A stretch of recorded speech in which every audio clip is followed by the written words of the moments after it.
Would maybe Brandon, would I have to record it myself, or will you be recording? We'll be recording. Okay, sure. I guess Thank just you. let me know when to start. I think we're ready when you are. Okay, well, I'm good. I'll just wait for the recording to start and then I can yeah, get started. I think we're ready. We're just streaming this at the same time on YouTube, so it's easier to it's already on there and posted pretty much if we stream it. So that's what we're doing. Yep. Okay. Oh, so It I'm should be good to all go. good. Yep. Okay. Yeah, Thank you. okay. Yeah, I'll get started then. So, hi everyone. My name is Galicia Gordon, and today I'll be doing a workshop on networking and networking specifically like the very basics for yourself as a student. So, I know that this is something that, we're in kind of like midterm crunch time right now for school, but I think it's something that really, really becomes useful after your academic years, and it takes time to develop it, when you're still in school, but it really does pay off in the long run. So I'm just going to get started. So to start off, I'll do a little outline. So first, I'll talk a little bit about me. I'll give you a look into Leading Learners, which is a startup that I did found, some benefits of networking as a student, things to include on social, just like as a general guide or outline, some tips to find your own why, strengths and weaknesses when I was starting off, and our team as a whole, some tips to find the right people, and resources to establish a project or network a project or even network yourself. So yeah, if you have any questions around the presentation at all, feel free to type them in the chat if it comes to your mind immediately, but I'll answer any at the end as well. So to start off, a little bit about me. So as I did mention at the start, I guess as a professional title, I am the founder of Leading Learners, and we're basically a startup that takes like a holistic, I guess, approach at tying together everything students could need during their academic years. And we do that through three key pillars, so resources, materials, and tools, but I'll get further into that in the next slide. But yeah, some statistical numbers, we've been able to reach over 100,000 students since our actual founding in January of 2020. And I did include like a bunch of judging and mentoring experiences, but this is only a snapshot. So if you have any questions about any of those specifically, or if you just have like general questions about getting into judging or mentoring at hackathons, it's honestly an amazing way. And just over this like virtual era, I've been able to do over 100. So I would recommend it if you're even just a student who just wants to share their experiences with others. But yeah, a little bit about me. So next, a look into Leading Learners. So like I mentioned, we take a centralized approach at bringing together everything students could need during their academic years. So like I mentioned, we have those three, I guess, pillars, if you will. So I will kind of like debrief them all. So starting off with resources, we basically consider this like, the basic resources you may have to scour the internet for a few hours to find, like, resources for math, biology, chemistry, like things like that. And then materials we consider to be more so like the tangible items. So things that students could print out or like write on, like organizational planning sheets or planners to make their post-secondary decision and bottleneck, that final decision. And then tools we consider to be, I guess you could say, the things that are non-stationary. So like, 1 to 2 minute video guides or study timers that students can use to, easily follow along. And yeah, that's basically like a snapshot of who we are and what we do. So now getting into the benefits of networking in itself. First, I'll start with some general benefits for yourself as a student. And then also I'll tie it together with my personal experiences so you can kind of see that connection there. But I want to start off just before I get into the benefits by saying that I initially didn't really have a keen interest at all in getting into networking. I didn't see its benefits at all. And it was only until someone had told me that, and they were in high school at the time, they told me that someone had reached out to them through LinkedIn, and they were able to be taken on for an internship. And so when I heard that, I was like, okay, maybe I'll join on. So I always say this, but you never honestly know when it can be you. So I'm gonna get into the benefits now. So first, starting off, knowing your interviewer's background. I think that when I go into interviews, I like to have at least some sort of confidence that, I may get the job or get a certain position if it's like an advisory position. And going into an interview, you're able to see, the person that's either the recruiter, the interviewer, whoever is interviewing you, and just get a general sense of their previous experiences that you can later ask questions about. Second, get a sense of previous hires or what companies are looking for. I think that we all have 1 to 3 large companies that in our minds we're thinking, I would love to work for them. And when I was initially looking for internships at companies that I really liked, I was taking a look at previous employees and seeing what they did to get into those certain positions that I was, more so keen to get into. And then the third point is kind of similar to this second point, but when I was initially, had my mind set on the legal field, I was also looking at, what people did to get into those positions, and not necessarily at a specific company, but generally you can see, these typical career academic paths for your personal interests or vocations as well. And then lastly, with the example I gave of my friend, you can also discover opportunities exclusive to you.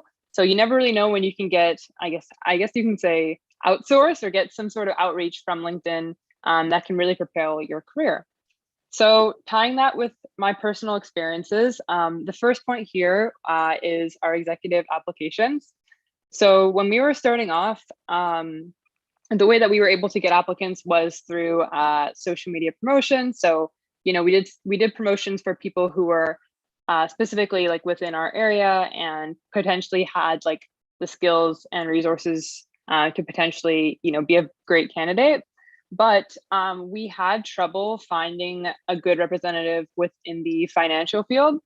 And so we decided, well, myself specifically as a CEO decided to reach out to 3 individuals by using LinkedIn's bio keyword terms. So I was quite literally just searching on LinkedIn finance, interests, or enjoy, and things like that to just tie together people who had a passion or interest for finance or economics that could really help us.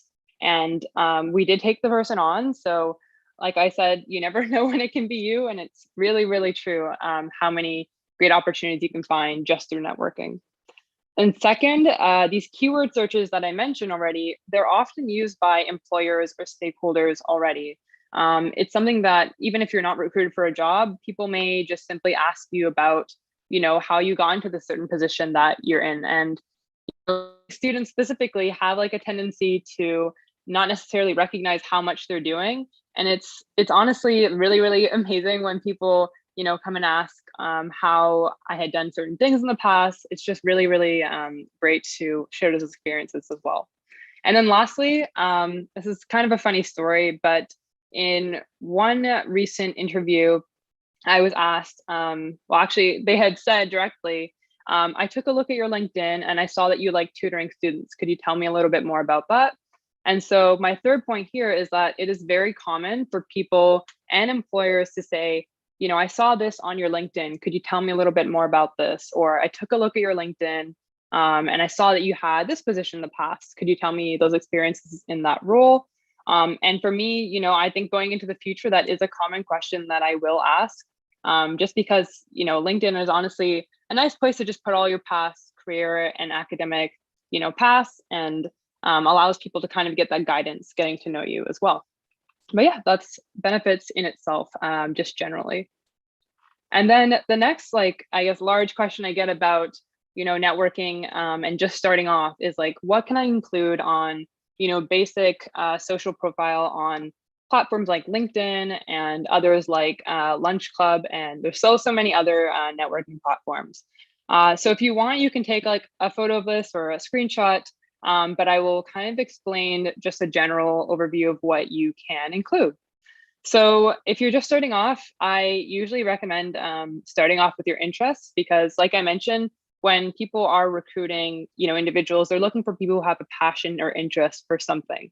And so you can start off by simply saying, hello, my name is, or I have a keen interest for XYZ, these different fields. Second, just a general overview of your experiences. So maybe 1 to 2 sentences explaining your experiences in the bio section. So as the third point has the example as, I am, a digital marketer who has a diverse array of experiences in these fields, and then tying that together with why you're on the platform. So maybe LinkedIn is the larger one everyone knows. Many first year students will usually explain why they're on the platform by saying, I'm looking to connect with incoming first year students at this university, or I'm looking to work at startups within these fields, or expand, digital marketing experiences or any other experiences. And then I usually say like maximum 3 to 4 larger experiences. So when I say that, I'm not saying that you have to limit your experiences. I'm simply saying for maybe 3 or 4, you can really get into depth about your experiences in those roles. And that it gives, people the opportunity to get to know what your specific role at that company was and how you had involvement in the company in itself. So next, getting into finding your why. I think that personally, whenever I'm listening to speaker talks, workshops, TED Talks, any sort of talks really, I love to learn, why people started the things that they do and what's giving them the drive to keep going. So I'll give my personal example just for, I guess, this reference. So for starting off, why I started. So I, growing up from a diverse background, my parents were spending lots and lots of money, like into the hundreds, for me to attend different tutoring services and overall, be able to learn.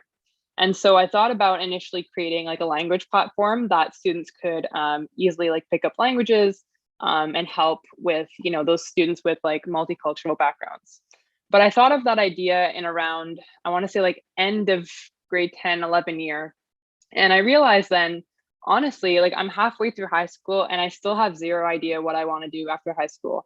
And so that's when I began doing, student surveys just around my high school and then neighboring high schools and universities. And I went around and kind of pitched our idea in a sense, and then also kind of got to know how many other students were feeling the same way of not really, knowing what they want to do after high school and not really feeling too supported during their academic years.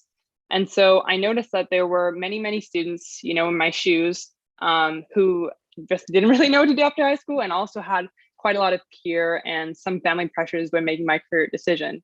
So, many of my friends were on, the sciences route on the way to medical school. My mom as well, being in medicine, I definitely had that influence. But it took me a while to say, I honestly, my real interests lie between the intersection between business and technology. And so that leads on to why I keep going. Now launching us, I've seen that there are thousands of other students in the shoes that I was once in and would like to get out of them. And second, a little bit more personal, but I have learned, now to honor my pace, and I feel much more happier every day knowing where I want to be. So like I mentioned, in the intersection between a business and ed tech or just technology itself. And then lastly, feedback and student stories. So I put a little asterisk next to feedback because if you're trying to network yourself or if you're trying to network a project, I would recommend trying to get feedback as soon as you can and then also as frequently as you can. And we do that by allowing anyone who, supports us to give any feedback at any time and really just have that open policy with our community. But yeah, that's, I guess, my why in itself. So next, getting into strengths and weaknesses. So we'll start off with strengths and then we'll end off with weaknesses.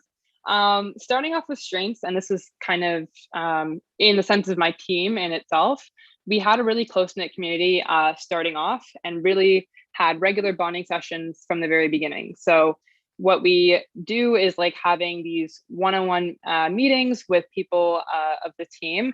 And this depends, like if your team is larger, you may not be able to do this, but we did that just to kind of check in with everyone to see that everyone was doing well and if there's any way we could support them. Second, we focused and honed in on our target audience, which was obviously students, and we received support from them from the very beginning. So like I mentioned, I was going around neighboring high schools and universities, just asking, questions through a basic survey. And I was pitching us in the sense that I was asking students, like, if you had an all-in-one platform for student resources, what would you like to see on it? And so that gave us a lot of feedback and security to start the idea. Third, we knew of things that we could and could not control. Large one for sure was that we knew we could obviously, control how many students we reached through surveys by just doing more surveys. But something we were very aware we could not control was how parents, counselors, or educators would approach the platform despite the funding and support we were receiving from students themselves. And then lastly, we had a strong foundation of values and a strong mission statement. So our mission statement is to support students through free and accessible resources in order to find their own individual paths or own individual successes. And of course, that's like a large mission statement that I would say relates to every student, maybe every other student. And it's something that really keeps us together when times do get tough. Next, getting on to weaknesses. So the first point here is simply that we just didn't have that much confidence starting off. So starting off, and this is like, kind of iffy in business, but I was just starting this idea with myself and my closest friend who was really, really great with organizing. And we just overall, like despite everything we were doing, all the efforts, we just were not really comfortable and confident speaking to, government leaders in education, educators, or parents, twice or triple our age just to kind of get validity in the idea. And that is kind of like my second point, which is we weren't able to establish a professional front and establish our brand from the get-go. So I always say that if you're feeling like you don't really have a sense of, I guess, understanding of what you're doing, or the people approaching you don't really have a sense of understanding of what you're doing, to create one-pager guides that just debrief you guys and what you're doing for the people you're supporting.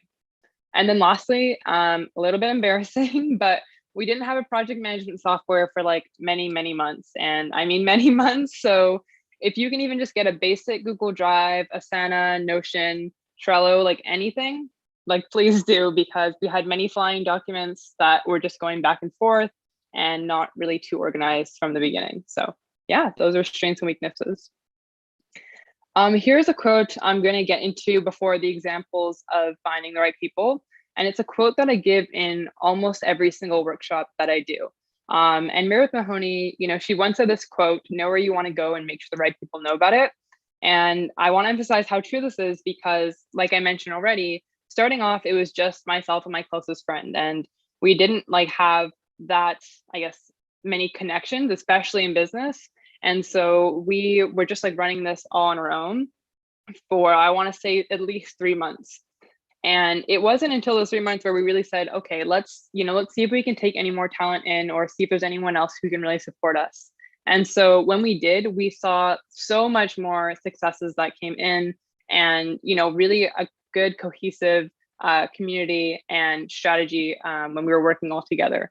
So I want to emphasize the importance of, finding the right people when you're trying to either network a project or network yourself. So that leads on to the next point here, which is a question I get asked often is like, how do you find and network with the right people or just people in general? So my first point here is with closer friends. So especially in business, I think that it's, like I mentioned, a little iffy to start things with like a closer friend, especially from high school or like, maybe even younger years.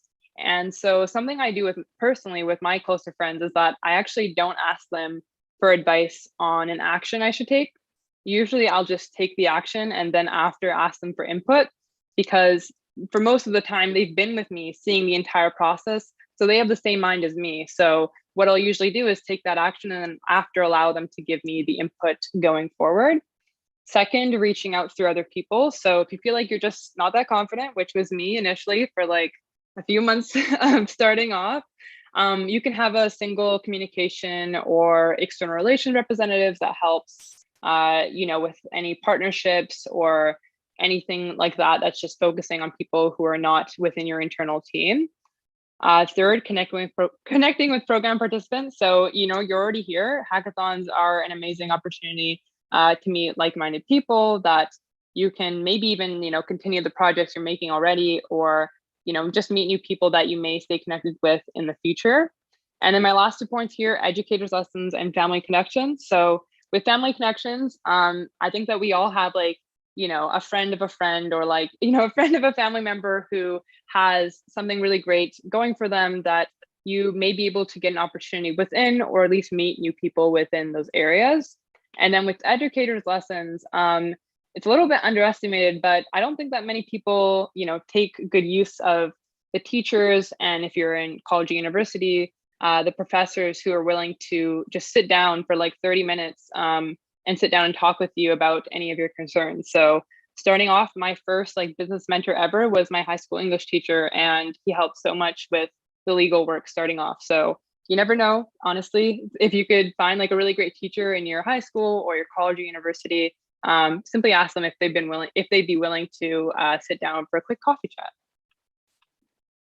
So I think this is the last slide. Yeah, I think this is the last slide. So I'm going to end off with resources. So I'm going to kind of divide them into like the logistical side of things and then some tools. So starting off on the logistical side of things, I would emphasize the importance of considering, team formation or the time that you're networking with other people as a time for team bonding as well. So understanding each other, why you're all here, what your strengths and weaknesses are as individuals, and just getting to know each other overall.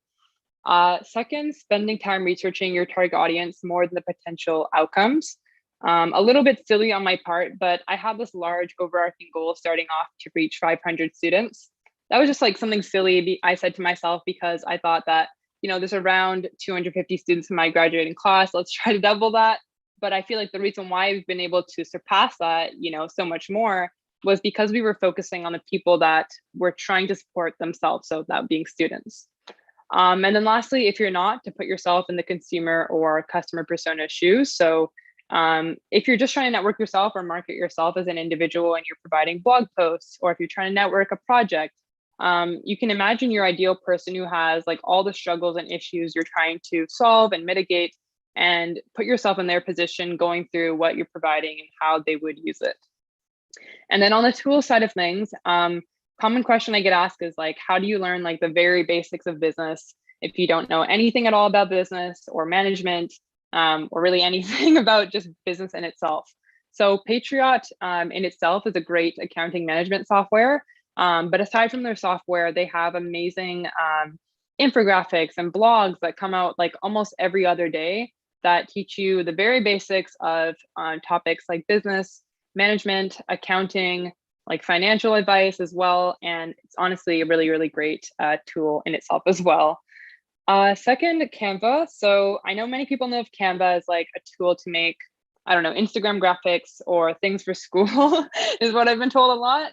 But I personally love Canva for the reason that you can create like brainstorming sheets where everyone on your team can hop on almost like a Google Doc, but it's like, I would say much more in real time, where you can all just like release all your thoughts. And on our team, we call it brain splattering, where we basically just go onto like a large brainstorming sheet and release all our ideas for 30 to 45-minute sprints and see what we come up with. And then another thing about Canva too is that if you're just starting off and you don't have that much money to, start an idea or further, I guess, grow your project, you can print, all the designs or anything you make on paper, cardstock, t-shirts. I believe they even have like lawn signs for really a relatively low cost if you're just starting off and you don't have that much money.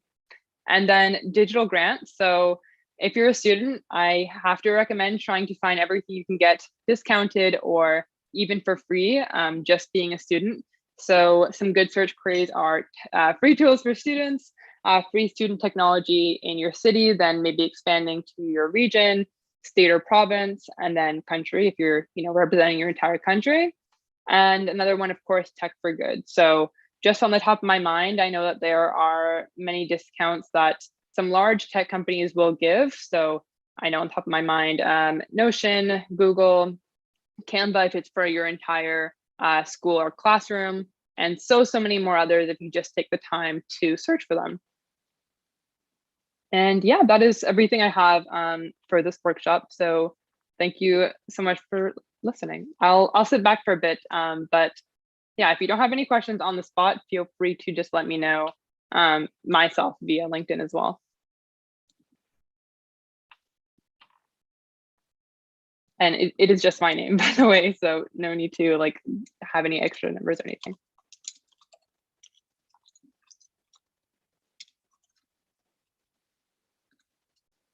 Yeah, for sure. Oh, everyone's saying thank you. Thank you for listening too.